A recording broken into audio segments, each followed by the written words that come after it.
Hello, YouTube friends. Welcome back to the DeClercq Homestead. I want to have a conversation today that was kind of inspired by a post that I made on Instagram earlier this week, and it was talking about failures.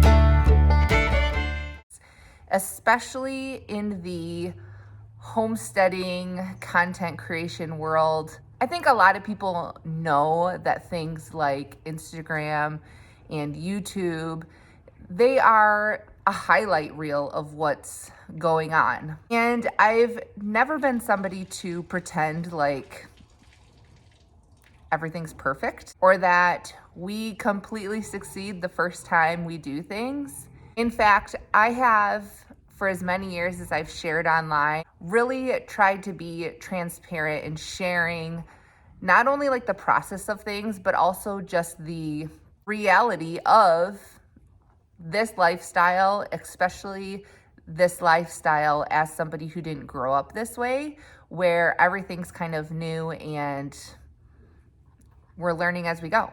Now, the post that I made on Instagram was in reference to something that I made last week from some venison that a neighbor gifted us, and I made some snack sticks. They are in just like a collagen casing. I did them in the dehydrator with some homemade seasoning, and basically my post was a picture of the finished snack sticks, and it said something like, you know, I could post this picture and kind of praise my newfound or my newly acquired skill of making homemade snack sticks, and no one would be the wiser because it's a picture, and in the picture they look good, they look really legit. However, the reality is that though they weren't completely inedible, they weren't exactly up to what I would consider success level expectations. They were very, very heavy in the fat ratio. They were pretty underseasoned, and about half of our family didn't even say anything when we tried them. I think they were just so tickled by the excitement of like making something new that they didn't really care about some of the less than ideal aspects of it that I noticed. But the whole theme of the post was really just that when you are doing something new, when you are learning a new skill, when you are getting a new animal, when you are trying something that is out of your comfort zone, you have to be willing to do it bad. Because even things that people are naturally talented at, when they first start them, there's a series of learning and adjustment before they kind of get their groove. I have canned thousands of jars of food, and a lot of those included really, really ugly peaches or overly spicy salsa or inedible tomato sauce. But in order to do something new really well, you have to be able to do something new bad to kind of learn the process and to make adjustments.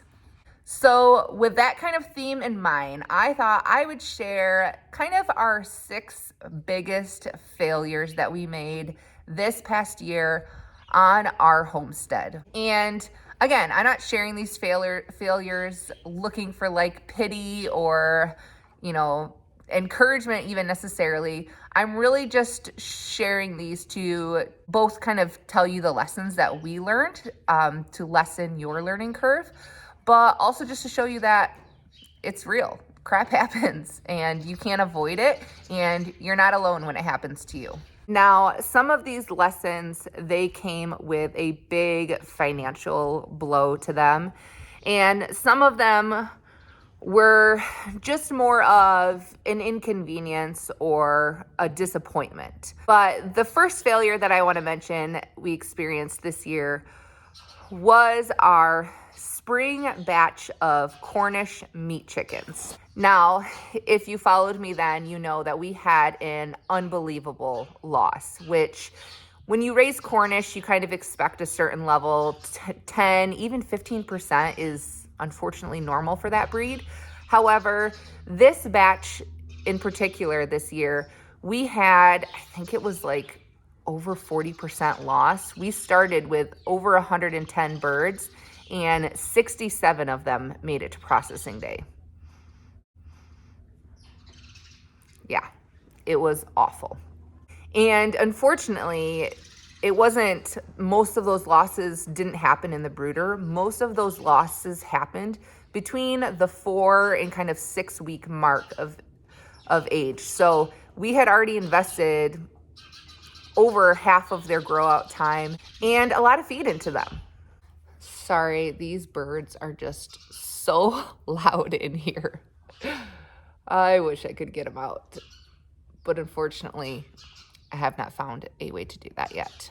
So we have multiple theories as to what the reasoning is for the batch of chickens massive loss. And part of it, yes, is just due to the nature and the finickiness of the Cornish cross breed, which we will no longer be raising in the future. But part of it, we also have kind of chalked up to a disease that's called ascites, I think is how you pronounce it, which unfortunately isn't really something you can prevent, isn't really something you can treat. We don't have any reason to believe that we had like coccidiosis or a bad batch of feed. We didn't have any really environmental factors to cause the loss, but it is just kind of one of those things that happens when you raise meat chickens. So that was a massive, massive loss, both financially, in time, and also in just like our confidence as meat chicken raisers, because this was our first batch of the year and we had 400 other chickens ordered to come after the fact. And it was like, is this how it's going to go for every single batch this year? That would be devastating. Thankfully, it wasn't. But the biggest lesson that we learned from there is just to be flexible. We're not going to raise that breed anymore just because we've had too many negative experiences with it. And the one thing I was grateful for is that when we are raising meat chickens to sell, I always leave myself a very, very heavy buffer in case something like loss happens. So if I'm going to have 300 meat chickens to sell for the year, I will only take deposits on 200 of them. So that way, worst case scenario, I'm not having to refund people for chickens that I can't provide. The second big failure that we had for the year, I want to take a quick break to tell you guys about a new product that I have for our homestead. One thing that my family has struggled with, just because of the sheer number of people that we are, is having proper footwear for people to wear when they are out in the barnyard or butchering animals, something that is going to protect their feet, but also isn't going to completely bankrupt us because we're trying to buy quality options for everybody.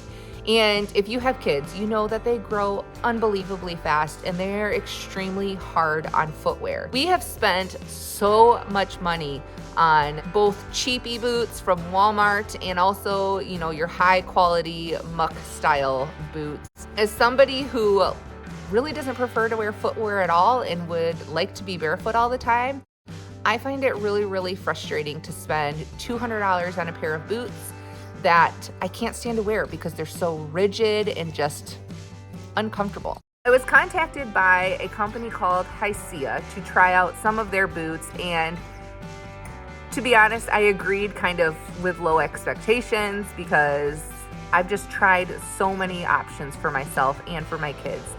They are the most comfortable chore boots that I have ever worn. I also got a pair for our oldest son, Will, who is my main chore guy. And the thing that I love about these kids' boots is that they come with a 100-year lifetime warranty. So if a kid does bust through them, if they're not keeping their feet dry and warm, you can get them replaced. Definitely expect that from a boot that I spend $200 on, but these ones are incredibly affordable. I can afford to get a pair for half of our kids for the price that I used to pay for one pair of the more high quality, well-known chore boot brands. You guys have seen me wearing these boots through all of my garden cleanup challenge through the month of November, and they really have stood up to me wearing them daily, both in the garden, in the barn, cleaning out stalls, hauling hay, hauling wood chips. I've worn them for all of our pig butchering. Tommy also got a pair from them. He chose this kind of cowboy boot style steel toe, and he is working outside constantly in mud and water, so he wears through boots super quickly. I think that you are lucky to get a year out of a pair of quality work boots that you are actually using every day. If you're gonna replace them every year, why spend $200-300 on them? I would much rather get something from CSA that is much more affordable, has the warranty as well, and I save so much more money in the long run. CSA was gracious enough to give me a discount code for you guys to get 15% off if you need new boots for the wintertime, if you want to add some to your kids' selection of gifts for Christmas. You can use the discount code homestead and just follow the link in the description of this video to check them out. The second big failure that we had for the year was not getting our crop garden planted. Now, I had a new baby in February, so I was still very much in my fourth trimester postpartum mode come planting time in the spring. However, the original plan was that we were going to rotate our laying flock through portable netting on that crop garden in early spring just to kind of keep the weeds down and to fertilize it. And then we were going to plant that crop garden when our last frost was over with on June 1st. Well, we were just so busy and I just didn't get around to planting it at all, which wasn't the absolute end of the world. However, when it came to be like time that I would be harvesting the stuff that would have been over there, really did feel the loss of not having that area growing anything. And that kind of leads into the next failure of the year, which was our homestead CSA. I am hesitant to put this on there because I don't want any of my potential CSA members to see this and take it the wrong way. But the reason why I say I had some failure with my homestead CSA this year was, number one, because I underplanted things. The whole purpose of my CSA is that the abundance that we grow that our family doesn't need, I can give to my CSA members. But because I had underplanted this year, I sometimes had to take from what our family would actually need to fulfill my CSA members' orders, because obviously a customer that has paid me is higher priority. And I didn't buy things for my family to make up for it. I just had to adjust kind of our diets to not be able to eat, as much lettuce as we would have liked to. The other failure with the CSA is that I changed my pickup schedule this year. The prior year, I had done a seasonal CSA. So there was one pickup in each season of the year, winter, spring, summer, fall. And because I had the baby in early winter, I decided I was going to do it for a 5-month pickup during the heavy growing season, so June through October. And I thought that would be fine because I always have an abundance of stuff that time of year. The things that I would have given in the wintertime from the root cellar, I could just give fresh. And for the most part, that was true. However, the scheduling of things during the heat of the summertime every single month was very challenging, I found, for me, not only to dedicate, really a whole week to put together all of the pickups for my customers, but also just the coordinating with people to come and pick up. I think I gave too big of a window of time for people to pick up. I gave a 3-day window, and I think because of that, I ended up losing 3 whole days waiting for like 1 or 2 people each day, and that really kind of stung. I haven't fully decided how I'm going to adjust that for next year yet, but I know that I definitely, at this season of life, can't maintain a summer monthly pickup for that model. The next failure of this year was our cow breeding situation. We had started this year with just our milk cow Casey, who we tried to AI in February, and it was not successful. So in March, we ended up taking her to a friend's like a day or two before she was due to be in heat, and we put her in with their bull. Now, she didn't come into heat when she was supposed to. And so she ended up staying there for pretty much an entire month until the next heat cycle. And thankfully, she did get bred from the bull at that point. We also have our heifer, Fern. Fern was due to be bred at the earliest in August. And the reason why we didn't end up breeding her in August was because we bought a second cow that was in milk in early August named Betsy, who was due to calve in November. Well, shortly after getting Betsy, we realized that she wasn't bred.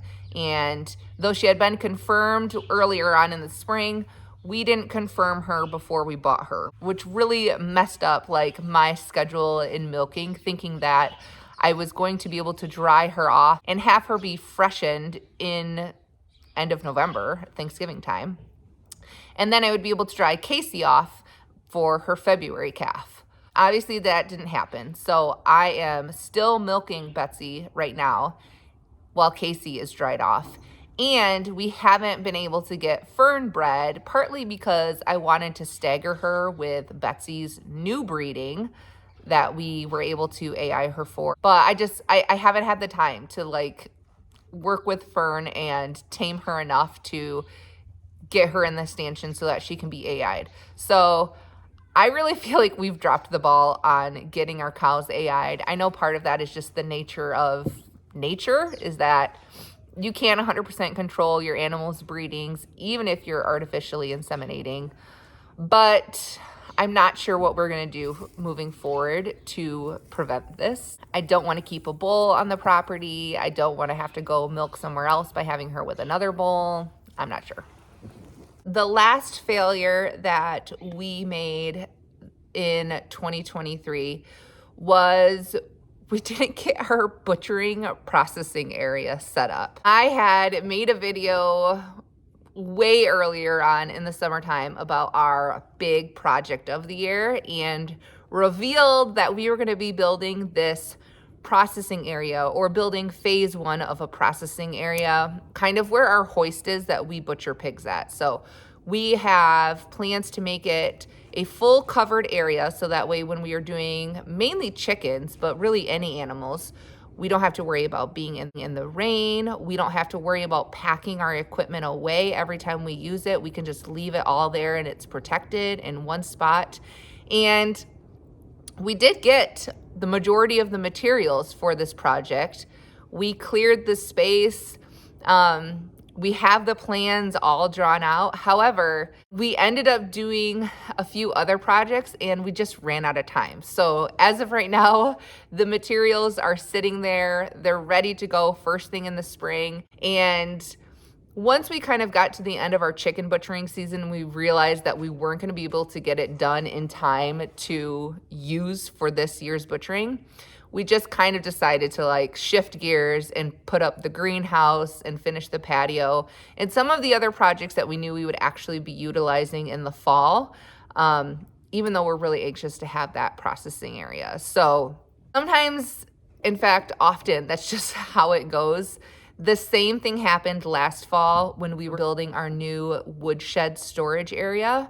We got all of the materials, we got some of the framework done, and then winter came and we ran out of time to fit it. So that ended up being the first thing that we finished this spring in March. And it was kind of nice that we had all of the materials like ready to go. We didn't have to spend a bunch of money to get the project done. We just had to wait for more time.